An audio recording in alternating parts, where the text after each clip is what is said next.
All right.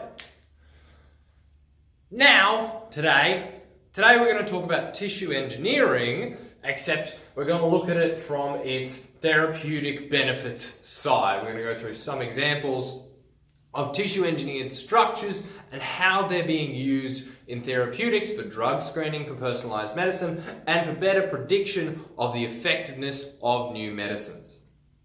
So as we said in the last lecture, tissue engineering is hard. Tissue engineering is hard for a range of reasons, because it's very complicated, because we're essentially just giving the cells a house to live in, and then they work out what they want to have in that house themselves.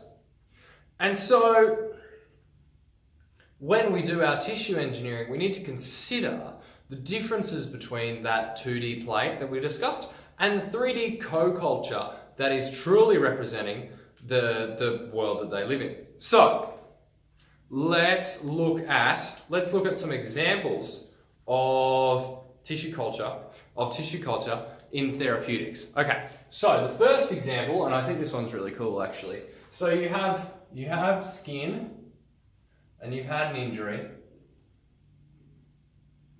in your skin, and these skin cells,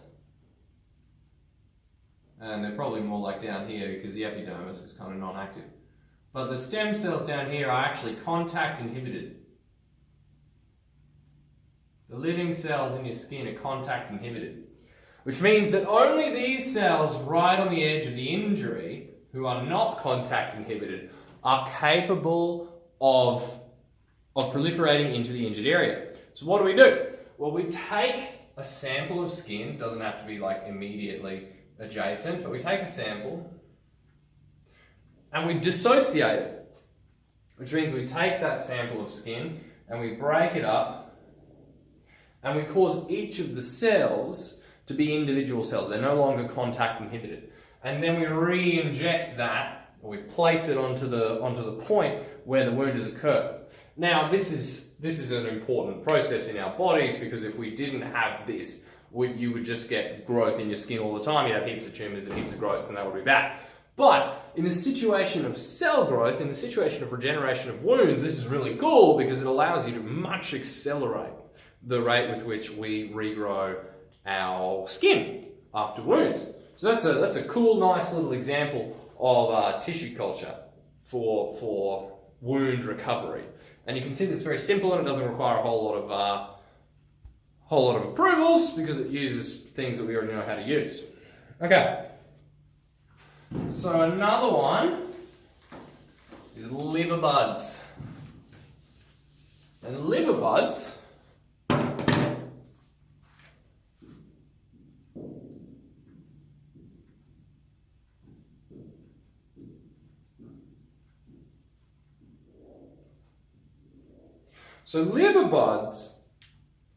are the smallest tissue, the smallest organoid of your liver. And obviously the goal was to reconstitute some function of a liver, and that has been done successfully. So what was done was we took induced pluripotent stem cells, we forced them down the liver progression, and we put them with some other supporting cells into tissue culture. And we grew ourselves a plate of organoid. And then after 3 days, it kind of scrunches up and it turns into a little organoid. And if you look at it very closely, it's self-organized very nicely, and it has capillary structures, and the liver cells are kind of in their own structure so that they can process things.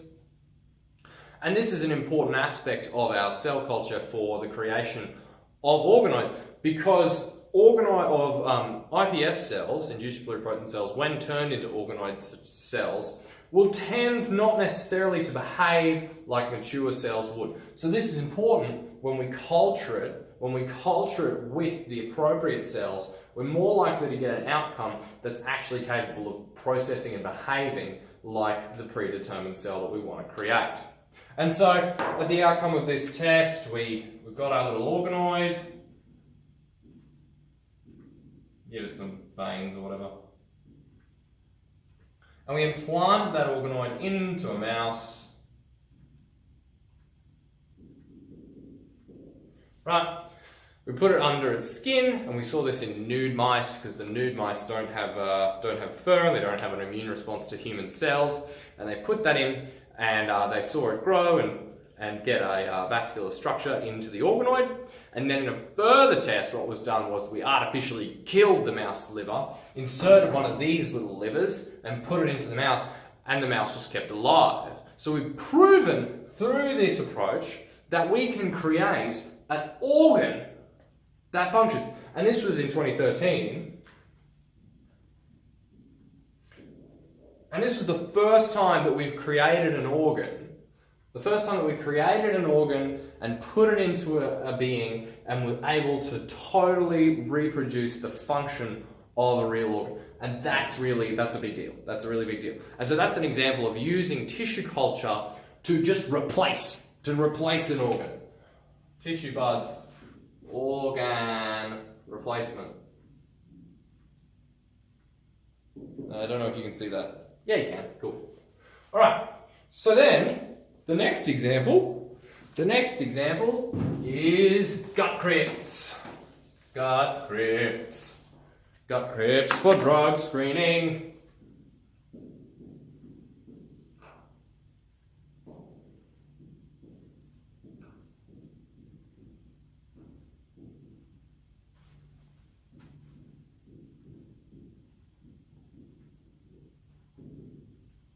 Okay, gut crypts for drug screening.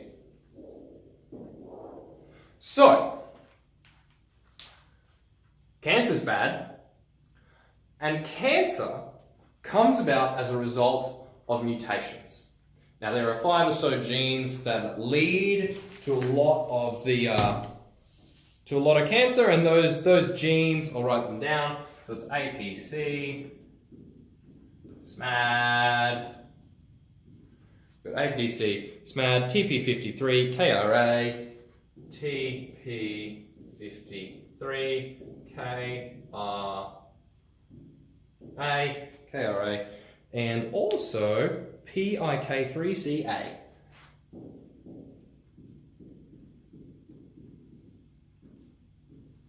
Now these are the genes, right,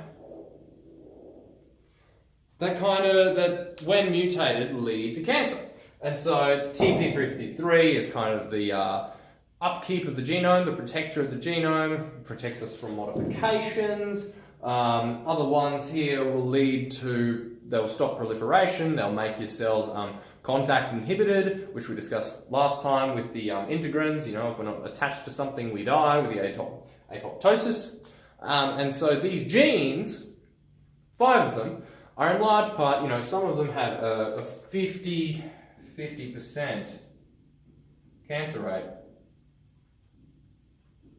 right, in some of these. And so the experiment that was done with our gut crypts, right, so we took a little tangent to learn about genomics, but it's still relevant to our gut crypts. So the experiment that we did with our gut crypts is we took them and we also, we cross-correlated between those mutations and inhibitors of cell growth. And we saw what inhibitors of cell growth would be needed to stop cell growth with mutations in those cells, in those genes that we looked at just then.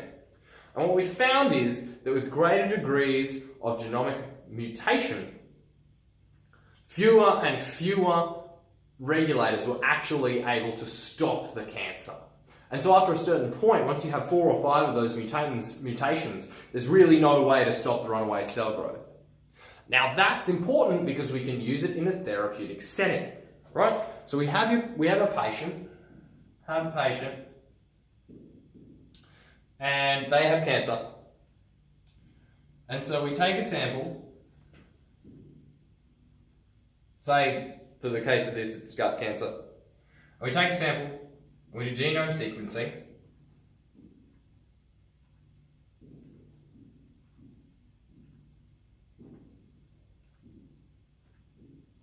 and we also grow gut organoids.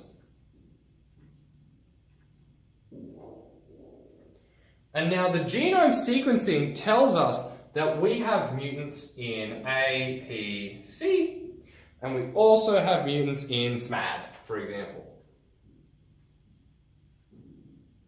But of course, the genome sequencing is going to reveal any number of mutants. And as you have cancer, because TP53 might be out of whack, you're going to have hundreds of mutants. But in this case, we found that we have those two, right? And we've also grown our organoid. So now we're going to test drugs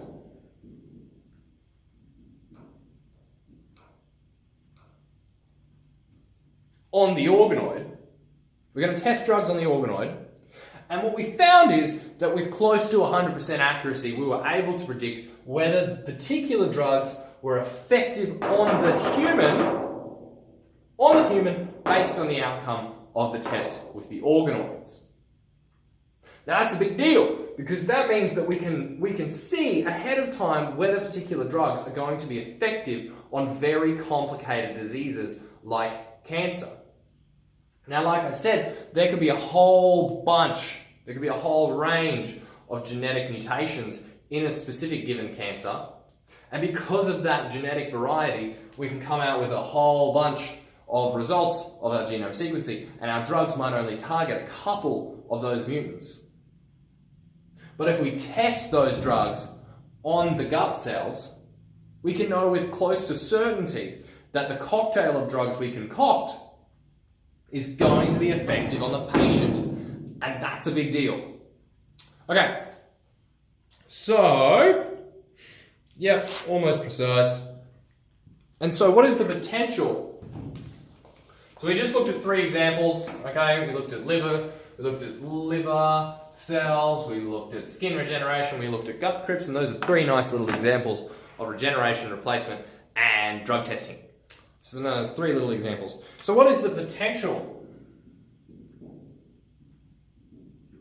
of organoids? Right? Well, obviously there's personalized medicine.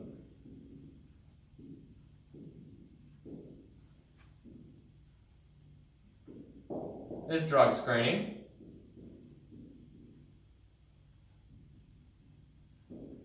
And there's better medicine.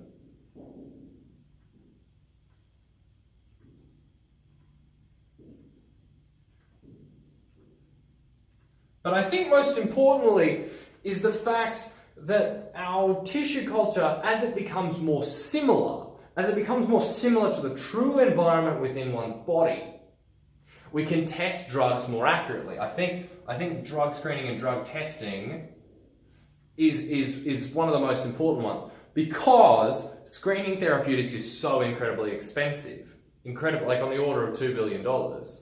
And often these trials get through rounds 1 and 2.